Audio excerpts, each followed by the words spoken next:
Hey everyone, my name is Tyler Roberts. I am a co-founder of Nomos Marketing. We are a marketing agency for lawyers by lawyers. We are a full service agency, meaning that we do everything from websites to pay-per-click, SEO, social media, and more traditional forms of advertising such as billboards, brochures, and other really cool design projects.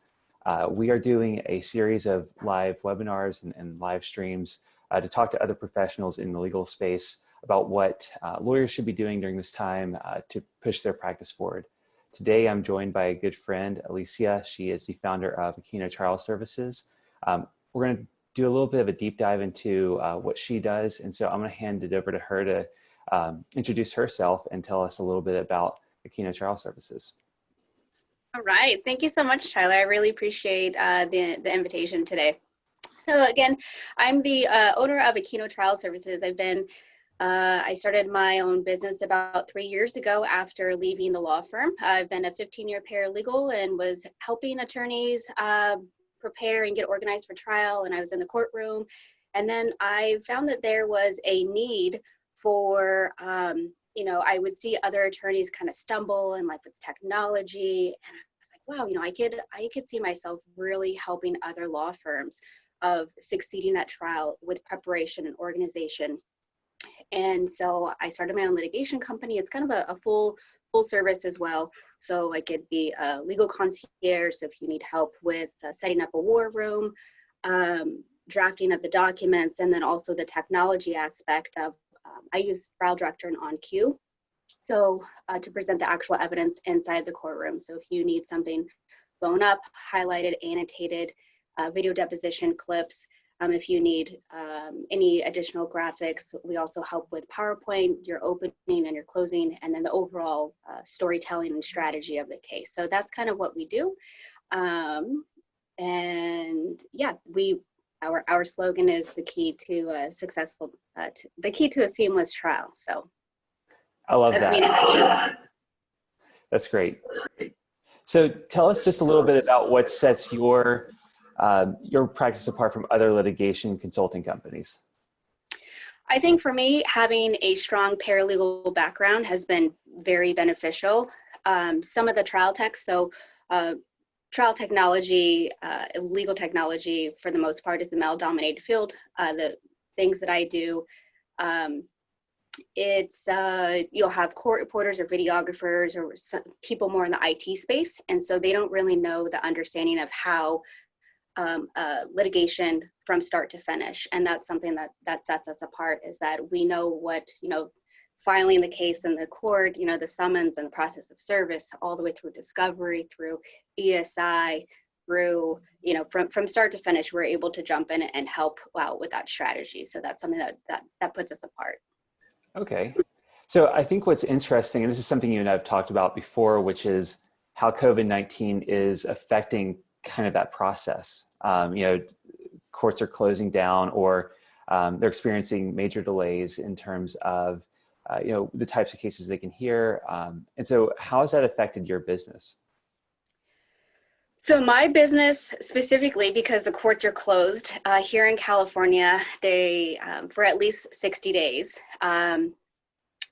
There are certain courts that are open, the federal courts, the courts of appeal, which is surprising. And I think that has a lot to do with the technology. So some courts you're able to e-file, which is amazing.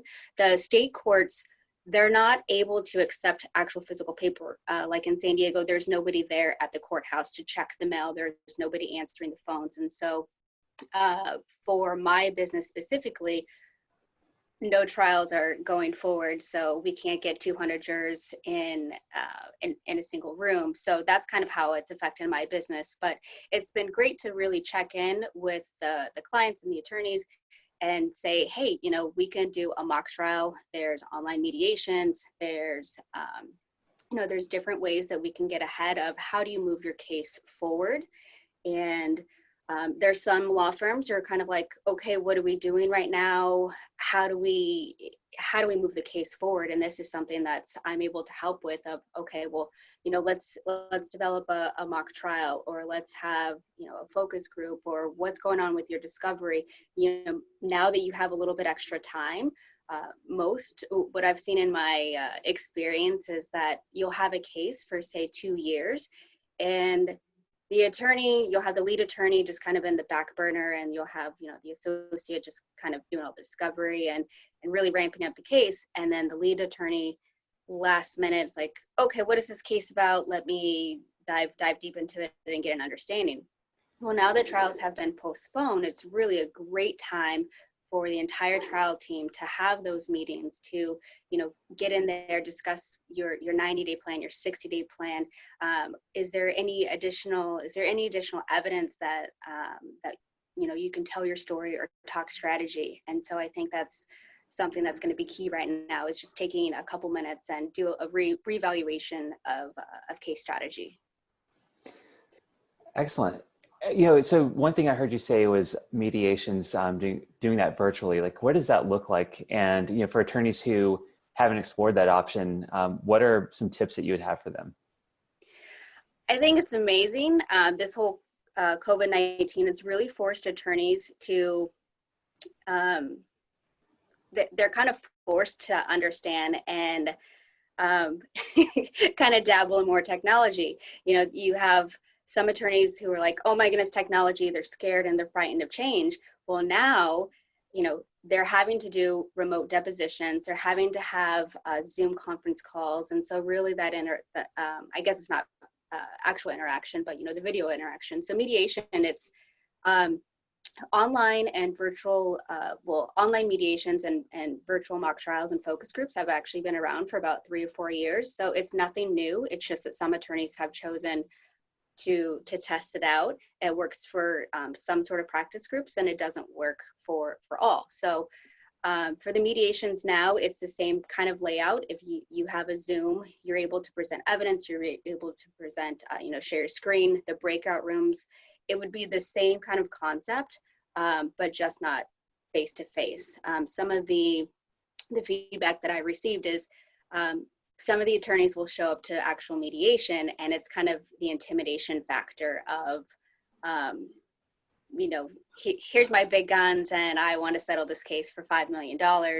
And sometimes it's a little difficult when you have a plaintiff who is severely injured, and whether it be some sort of cognitive ailment, or that the mediator and the other party to actually see your plaintiff, whether they're in a wheelchair or crutches, or that kind of takes away from actually visualizing and seeing the type of damages that your plaintiff has. But I think it's great that we're moving along with technology, and online mediations and virtual focus groups and mock trials it's a thing. And if anybody needs more information on how to implement that in your current case, I'm happy to help out. That's really interesting, because I think a big part of what lawyers do is they tell stories. And a lot of times having someone physically in the room, or having that like tactile evidence really helps bring that story to life. And so I can see how that could be a challenge for people who are trying to push these cases forward, but they have to do this electronically, and they don't have that human-to-human emotional interaction anymore. Right. I mean, it's basically all storytelling, and that's what we do. We're the storytellers, but through visual and compelling evidence. So that's why the graphics and the timelines and the day in the life, and we learn both with our vision and auditory, and so you put it together, and then it's even stronger and more compelling. So as far as visuals go, what are some of the things that you do to help attorneys, create visuals or help with that process? Specifically, definitely timelines. I mean, you want to tell your story, the date of the accident, they treated these specific days. The PowerPoints are really helpful. You want to throw up photos, you want to make it animated. A day in a life video of showing, the accident, how their life has changed over time. That's something that we can help with. And then just presenting the evidence in the courtroom. It's, if you have a deposition, and especially for impeachment, it's great because they testified that, the light was green, And then on the stand, they said that the light was yellow or whatever. And then you're able to pull up their testimony, and it's the video with the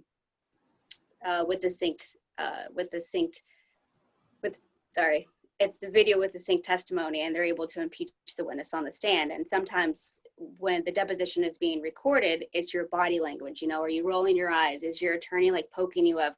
You know, don't say that. And it's all captured on video, and you can use that in court, which can be very, very compelling. And it's a lot of cases of having that technology. Very cool. And so one thing that you talked about just briefly and touched on were jury focus groups and mock trials. So, you know, how are lawyers facilitating those? How are they conducting those? Is that electronically as well, or is that something that they're kind of doing in the privacy of their homes to prepare for trial? So I've seen a wide range of focus groups and mock trials. You can have, hey, let's order pizza. Let's find some possible jurors from Craigslist. And then there's very extensive focus groups. But again, this isn't going to happen right now because, you know, we can't fit, you know, even 50 people. But there are companies and vendors that do provide this already. And it's, you know, they vet the juror, they send out a questionnaire, you know, where do you live, what type of occupation, and then the same thing that you would do for voir dire, they would ask those sorts of questions. And so the attorneys would say, yes, I think this would be a great juror.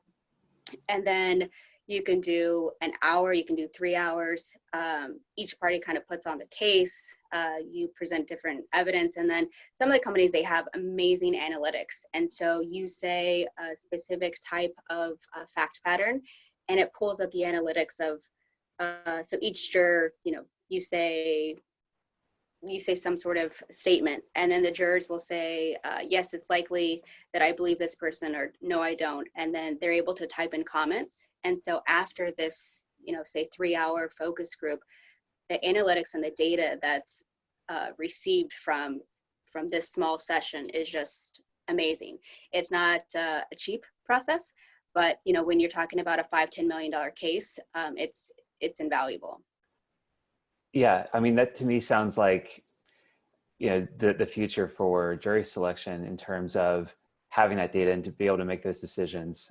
You know, I know that with the voir dire case, or classes that I took in law school, you know, there was a lot of kind of the analysis of like human emotion and kind of profiling. And you know, the one summer I had with the public defender, we did jury selection as well. And so, you know, having that kind of data, I could see being extremely valuable, and not only just for this current situation, but, you know, for cases moving forward. Yeah, I'm working with a small group right now on trying to figure out a platform of, should COVID continue to affect the court closure, and we need to, the jury trial is what's important of, you know, everybody has a right to a fair trial, and criminal courts, family law, they have priority. And so one of the issues is, okay, so say for example that the courts do go back in session, are we still going to have to wear a mask? So say we have 200 people inside the courtroom and everybody's wearing a mask. Well, the jury selection is a really important part of, you know, you're not able to see, are they smiling, are they not smiling? Or even in a panel jury, you're not able to see their body language, or like sometimes they nod, or, you know, not to say that they're winking or, you know, using sign language or whatever, but, you know, their body expressions is what we pick up on.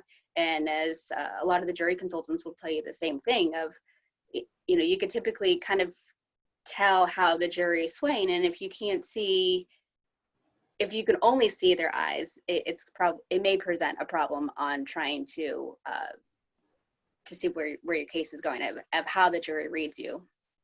Yeah, absolutely. And it's funny, it reminds me of the actor Tom Hardy, and I'd say probably the last like 5 movies he's been in, his face has been covered and he's only acting with his eyes. And so it's like, right, not everyone's Tom Hardy. We can't read everyone's emotions like that. And so that's a really interesting point to make. So, you know, along those lines, like with discovery and document review, what are some of the changes that you've seen there? You know, I'm I'm assuming that discovery has slowed down some, but are there some things that you can do to continue to pursue discovery during this time? Yeah, so I was actually surprised. I checked in with a couple of law firms and paralegals and case assistants of, has this affected, how they move cases along? Some law firms, they don't have anybody in the office to actually physically check the mail. And so, they stipulate with the attorney, let's do electronic service.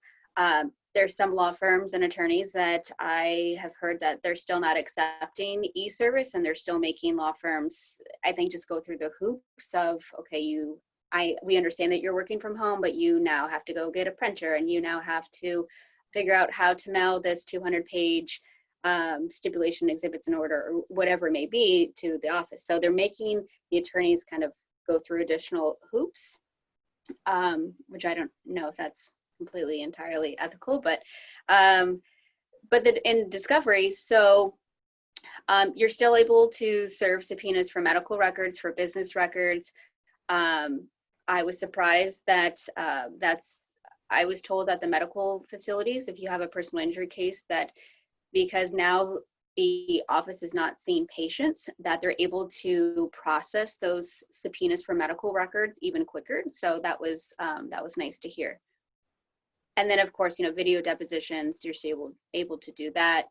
The paralegals, they can take advantage of this time to really, do a case analysis, document summary, go through the written discovery and see if there's any loopholes. This is just a great time. If your office is not busy, there's a plethora of things that you could do to just kind of get organized, stay focused, and figure out how you can move the case forward. And maybe there's a different strategy. Maybe there's documents that came in that you haven't had a chance to review, and this is a perfect time of going through those in detail. Yeah, absolutely. That's the one thing that we keep talking about is, if you're not busy during this time, there are so many things that you can be doing to move the needle forward with your business. I can't tell you how many times I've sent out an email to our mailing list and I've gotten 50 out of office responders or automatic replies. And Right. To me, that's just begging to close at that point. You're telling people that you're not available, even if you are in the automatic response saying that you can still contact us by email. I still think that law firms should, be doing everything they can to connect with people in the way that they need to be connected with as immediately as possible. And Right. so hypothetically, let's say that you were a law firm that were to have to slow down all the cases and you weren't bringing in any new cases. This is still a great time to do brand building. It's a great time to work on your processes. And it sounds to me like you have some ideas of what they could do, from a technology standpoint, to, gain some efficiencies when it comes to preparing for trial. Mm-hmm. I think not just technology, but it's also just, having a paralegal background of why I think preparation and organization is key. That's where it starts and stems from of, I can't tell you how many cases that we've taken a case to trial and then a piece of evidence comes up and the attorney doesn't know about it because they didn't see the file. It was the paralegal or or the associate. Like, well, the evidence has been there for 2 years, so it's no surprise. Right. But because they weren't organized and prepared, that's why it came up and they were surprised. So do you see, once this is all resolved, hopefully sooner rather than later, do you see some of these changes and some of these initiatives that law firms are taking to deal with these challenges to continue to persist and maybe make law firms stronger, make their processes stronger, that sort of thing? I definitely think, in terms of security, having all of their employees, think of some of these larger law firms of, you have 50 to 80 employees and now you're having them work from home. So, making sure that you have a VPN, that, the data, are you logging in through Citrix or some other platform?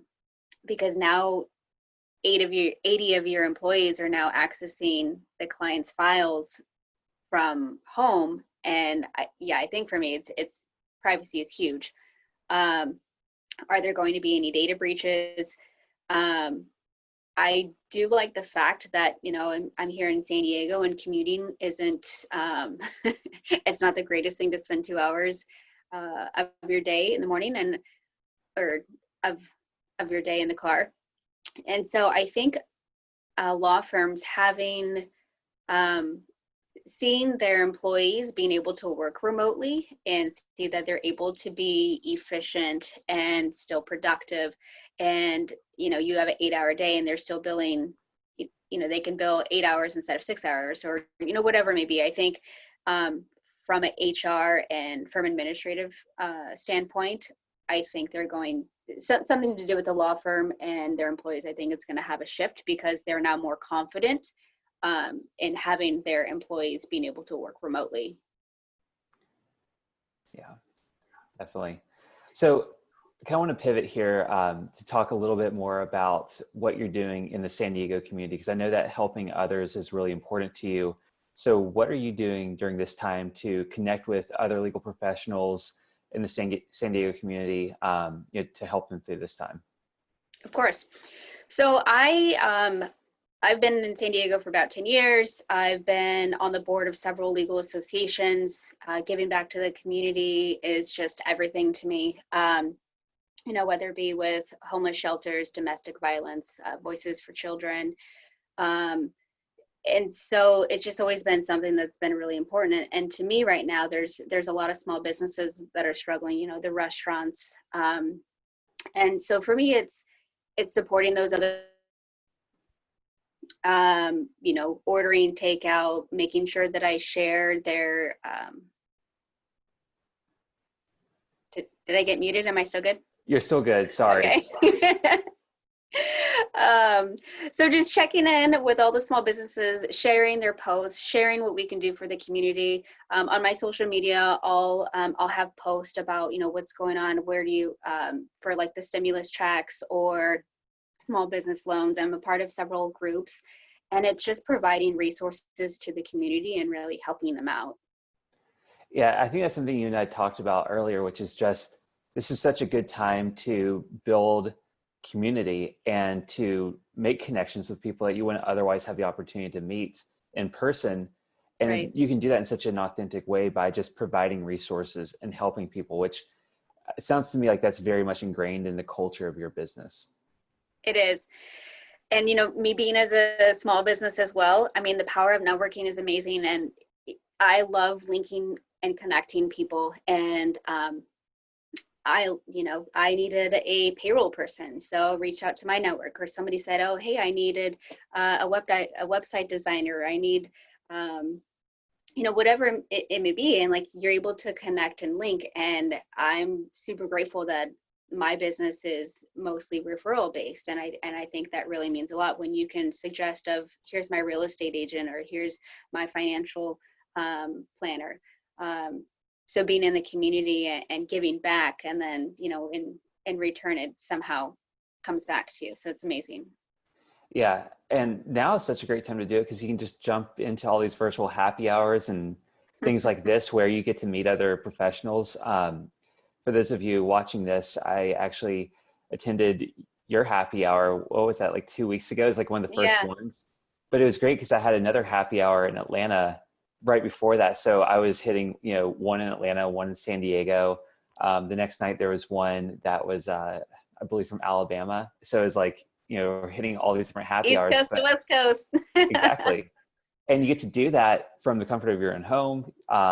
And, you know, what's great about it is that, you know, you're not limited by geography. And I think now is such a really cool time to explore building relationships with people who maybe are outside of, you know, your jurisdiction. Right. Yeah, I agree. Well, so I wanted to ask you about just a few easy, actionable technology tips for lawyers, you know, things that they could potentially start to implement maybe over the weekend, or start to think about, you know, over the next month or so. Yeah, just a couple of technology tips. I think, I don't know, is it for working remotely? I would have to say, like, making sure that your home office, it's ergonomically friendly. You know, you have a chair, you're not sitting on a pillow on the floor. Having a second monitor is key. That's going to help efficiency and productivity, definitely. I've seen some offices, you know, because I think for the first week after COVID, everybody was showing what their home office looks like and their laptops. And some law firms in San Diego, they were so generous that they gave new laptops to all their employees because they wanted to make sure that their home office, you know, if you're going to be here for 40, 50 hours in front of your computer, it needs to be very similar to what it's like at the office. So that was super amazing to hear. Some of the law firms here in San Diego, but having a second monitor, definitely, if you have a smaller laptop, having an external keyboard is going to be key. Having, you know, another mouse pad and a mouse is going to be beneficial. And if you don't already, having your case files in the cloud, I think that's something. Luckily, one of my clients we were actually literally in a trial before COVID struck, but I was able to get him a new laptop and get him set up with Office 365 and have his files in the cloud. And so now he can access them wherever. Whereas, you know, 2 weeks prior, he wouldn't have had that functionality and the accessibility. So I think, you know, making sure how is your law firm set up? Are you able to work remotely? Again, privacy, VPN, make sure that you have password protector, that you are encouraging your employees to change their password. And yeah, those are my tips so far. Yeah, I think those were great. And I think security is something that's really important. I was actually in a virtual happy hour last night, and there was a data privacy consumer protection attorney talking about that. And he said that they've transitioned everyone over to two-factor authentication for email logins, all social media, pretty much anything that could potentially put their law firm or their clients at risk. And then one of the other tips he gave was to not send any identifiable information by email, because emails can be hacked, but, you know, have a place to store that and to share that. And he said the biggest challenge is that opposing parties typically don't follow the same privacy guidelines that his own attorneys follow. So I think at least, you know, taking those initial steps and having a privacy policy in place is probably something a lot of lawyers should look at doing during this time. Yes. It's actually very terrifying of, you know, the smaller law firms or attorneys that haven't been, are not advanced in technology. And I feel like they're the most at risk. That's something that we're facing in the courts right now is, you know, we go to an online jury selection, online jury, you know, they're tapping into, you know, are they using their own device? You know, then they're using their own Wi-Fi. What's their data? You know, can somebody hack into their system? So yeah, data privacy is huge. I'm not the expert in that category, but I know that it's a major concern, and it's, I think more of these larger law firms that have the resources should definitely be sharing it with some of the smaller law firms and the people that are not as advanced with technology, because it's going to be, unfortunately, a huge aftermath of COVID. Yeah, definitely. Well, thanks so much for sharing all of that. You know, to wrap it up, I just want to know kind of what you're doing personally to stay sane. You know, do you have a routine that you follow? You know, is there, you know, what are you up to these days to keep things moving? I would be lying if I said that I have a routine. My routine has kind of gone out the window, and I think, yeah, just starting off with coffee, doing my to-do list, filling out my passion planner, meditating, some yoga here and there. It's been raining in San Diego for what seems like the last 2 weeks. So yesterday was the first day of getting some vitamin D and walking the dogs. It's, you know, definitely a time of trying to get acclimated and reshifting and pivoting. And, but I think it's things like this that are helping, you know, the sanity and reaching out and connecting to people and still being able to, you know, that face-to-face interaction. Yeah, I agree. I think for me, just doing this once a week is so nice to kind of talk to other people besides, you know, the folks I work with every day. Right. And then obviously April, you know, my co-founder and wife. And so, Yeah, it's been really good to break out of that and be able to connect face to face, and hopefully we can keep this up, Yeah, once all this is over. yeah. Well, thank you so much for having me. This was fun. Cool. And So if anybody has additional questions, they want technology tips and tricks, you can get my information from Tyler, or you can follow me at Aquino Trial on LinkedIn, Facebook, Instagram, and hopefully YouTube soon. excellent. Well, thanks so much, Alicia. We'll talk soon. All right. Thank you.